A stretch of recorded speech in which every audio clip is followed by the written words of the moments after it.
নানুর থানার অন্তর্গত সাঁওতা গ্রামের ক্লাস 12 এর ছাত্রীকে গণধর্ষণের অভিযোগ। বোলপুর সুপার স্পেশালিটি হাসপাতালে সিসিইউতে ভর্তি রয়েছে নির্যাতিতা গতকাল সকালে বন্ধুদের সঙ্গে ঠাকুর দেখতে যাচ্ছে বলে বাড়ি থেকে বের হয়। বেলা বাড়ার পরেও বাড়ির লোকেরা তাকে খোঁজাখুঁজি শুরু করে। খুঁজে না পাওয়ায় নানুর থানায় জানানো হয়। আজ সকালে নাবালিকা মেয়েটি বাড়ি ফিরে আসে এবং বাড়ির লোককে পুরো ঘটনাটি জানায়। সে জানায়, বাড়ি ফেরার সময় রাস্তায় বেশ কিছু যুবক তাকে অন্যত্র কোনো এক জায়গায় নিয়ে গেছিল।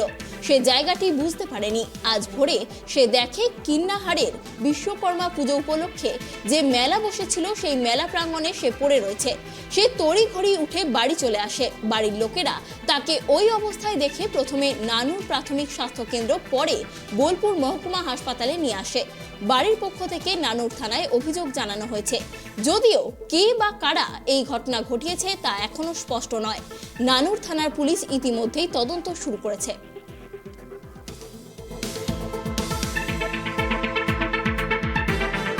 কালকে বেরিয়েছিল 11টার সময় যে আমরা কোথায় যাবি, বললো কিন্নারে ঠাকুর দেখতে যাব। মা মানে কিন্নারে ঠাকুর দেখতে যাবি, কার সাথে যাবি? বললো আমি সান্ত্বনার সাথে যাব, নতুন গাড়ি কিনেছে, ঘুরতে যাবো ওর সাথে। মানে ঠিক আছে, যা, চলে আসিস। তারপরে বিকাল থেকে আমি ফোন করি 4টে সাড়ে 4টের সময়, যে বাড়ি এলি না, এখন এত দেরি হলো? তো বললো জি মা এত দেরি হলো, আমি একটু পরে যাচ্ছি। তাই বললো একটু পরে যাচ্ছি, বলে আমার আসছে, সন্ধ্যা হয়ে গেছে, আসবে মেয়ে আসবে, বাড়িতে কোনো ফোন নাই যে ফোন করব। আমার ভাইপোটাও ছিল না বাড়িতে। তারপরে রাতে বাড়ি এলো, রাতে ফোন করছি 12টার পরে থেকে, ফোন কিন্তু রিং হচ্ছে, ফোনও রিসিভ করছে না। তারপরে সারা রাতই ফোন করছি, সারা রাত জেগে আছি। সকালবেলায় যখন বাড়ি ফিরে তখন তো সাংঘাতিক অবস্থা, রক্তাক্ত অবস্থা। মানে কী অবস্থা এরকম, তো কালকে বাড়ি ফিরিস না আর ফোন তুলছিস না কেন? বলছে মা আমাকে মেরো না, আমার কথাটা শোনো। কি বলো? দিয়ে বললো মা আমি কিন্নার থেকে বাড়ি আসছিলাম, কিন্নার থেকে রাত হয়ে গিয়েছিলো আসতে, আমাকে 4টে ছেলে মুখে মাস্ক ছিল, চোখে চশমা ছিল আর মদও খেয়েছিল। ওরা আমাকে হেজলাহেজি করছিল। তারপরে আমাকে পাশে সব জিজ্ঞেস করলো কে এরকম করছে। আমি বললাম আমাকে বিরক্ত করছে, আমি বাড়ি যাবো। ওরা বলেছে না আমার বান্ধবী হয়। তারপরে ওকে নিয়ে গিয়েছে, বলছে মুখে কি দিয়ে দিয়েছে। তারপরে নিয়ে গিয়েছে, তারপরেও কী করেছে ও কিছুই বুঝতে পারে নাই। ভোরবেলায় উঠতে দেখছে আমি সেই জাম্পিংয়ের মধ্যে আমি শুয়ে আছি। তো আমার মেয়েটা এমনি ভালো গ্রামের রিপোর্ট আছে, খুবই গরিব মানুষ, পড়াশোনা করাইছিলাম। এরকম রাস্তাঘাটে যদি মেয়েদের করে এরকম অত্যাচার হয়, তাহলে আমরা কোন রাজ্যে বাস করছি? আমি চাই নিউজকে আর মানবিক অফিসারকে আমরা জানিয়েছি, এটা যেন সঠিক বিচার হয়, আর কোনো মেয়ের প্রতি যেন এই অবিচারটা না হয়। আমার থানার এটা বুঝতে পারছি, ওর বন্ধু বান্ধবদের সাথে গিয়েছিল, ওরাই বলতে পারবে স্যার, আমরা তা জানি না। যদি ফোনে বলে কিন্নার, সেটা যদি বোলপুর হয় স্যার, আমরা কি করে বুঝবো? মূর্খ আমরা।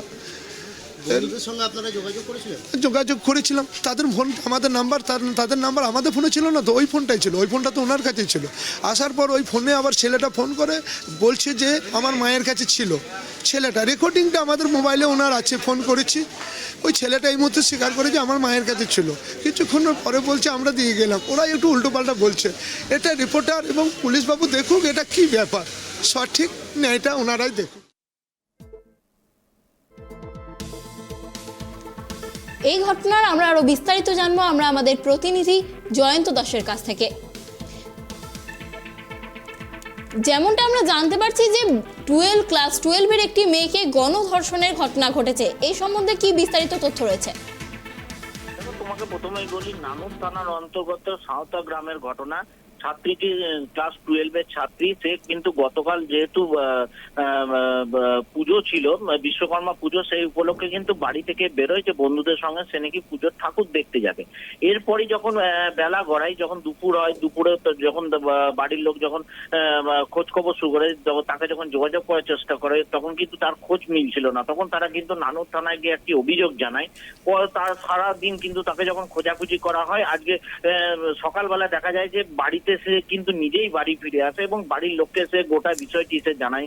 যেটি জানিয়েছেন বাড়িতে এসে, যে কিছু যুবক যখন সে বাড়ি ফিরছিল কালকে দুপুর দিকে, তখন কিছু যুবক রাস্তা থেকে তাকে কিন্তু তুলে নিয়ে যায় এবং তুলে নিয়ে গিয়ে তাকে কিন্তু গণধর্ষণ করে এবং সেই জায়গাটি সে কিন্তু চিনতে পারেনি।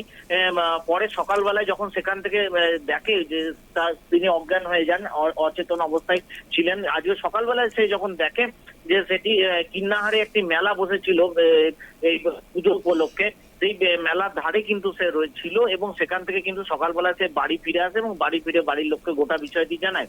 বাড়ির লোক তৎক্ষণাৎ কিন্তু যে নানুরের যে প্রাথমিক স্বাস্থ্য কেন্দ্র সেখানে নিয়ে যায়, তারপর কিন্তু তাকে বোলপুর হাসপাতালে কিন্তু রেফার করা হয়েছিল। জয়ন্ত, তোমার কাছে আরো যেটা জানতে চাইবো যে বাড়ির লোকের সন্দেহের তীর কি কারোর দিকে রয়েছে বা তাদের সন্দেহের তালিকায় কারা রয়েছে? দেখো, বাড়ির লোক যেটা অভিযোগ করছে যে তার বন্ধুদের সঙ্গে গেছিল এবং সেই বন্ধুদের কাছে জিজ্ঞাসাবাদ করলে হয়তো কিছু পাওয়া যাবে। পুলিশ কিন্তু ইতিমধ্যে যে বন্ধুদের নাম করেছেন, যাদের সঙ্গে বাড়ি থেকে বেরোবার সময় যে বন্ধুদের নাম করেছিল, বান্ধবীদের যাদের সঙ্গে বেরোবার কথা, তাদেরকে ইতিমধ্যেই কিন্তু পুলিশ তাদেরকে জিজ্ঞাসাবাদ করছে ঘটনাটা কি ঘটেছিল, তার সঙ্গে ছিল কিনা। গোটা বিষয়টা কিন্তু ইতিমধ্যেই কিন্তু বোলপুর থানার পুলিশ এবং নানুর থানা পুলিশ যৌথভাবে কিন্তু তারা কিন্তু ইতিমধ্যেই কিন্তু তদন্ত শুরু করেছে এবং তাকে কিন্তু এই মুহূর্তে হাসপাতালে রাখা হয়েছে। তার অবস্থা কিন্তু এই মুহূর্তে আশঙ্কাজনক অবস্থায় রয়েছে। গোটা বিষয়টা কিন্তু নানুর থানার পুলিশ কিন্তু তদন্ত শুরু করেছে এবং যাদের কথা বলা হচ্ছে যে অভিযুক্ত, তাদেরকেও কিন্তু ইতিমধ্যে কিন্তু পুলিশ তাদের খোঁজ শুরু করেছে, কিন্তু এখনো পর্যন্ত এই বিষয়ে কিন্তু কাউকে কিন্তু গ্রেফতার বা আটক কিন্তু করা হয়নি। বাড়ির লোকেরা ঠিক কি দাবি করছে এই ঘটনায়?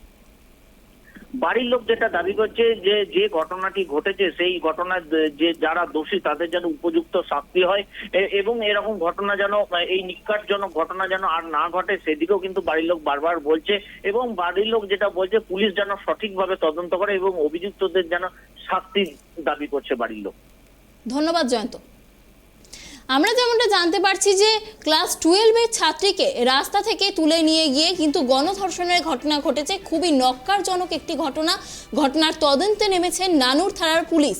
যেমনটা আমরা জানতে পারছি, বাড়ির লোক কিন্তু শাস্তির দাবি করছে অভিযুক্তদের এবং সঠিক অভিযুক্তদের খুঁজে বের করার জন্য পুলিশের কাছে অনুরোধ জানাচ্ছে।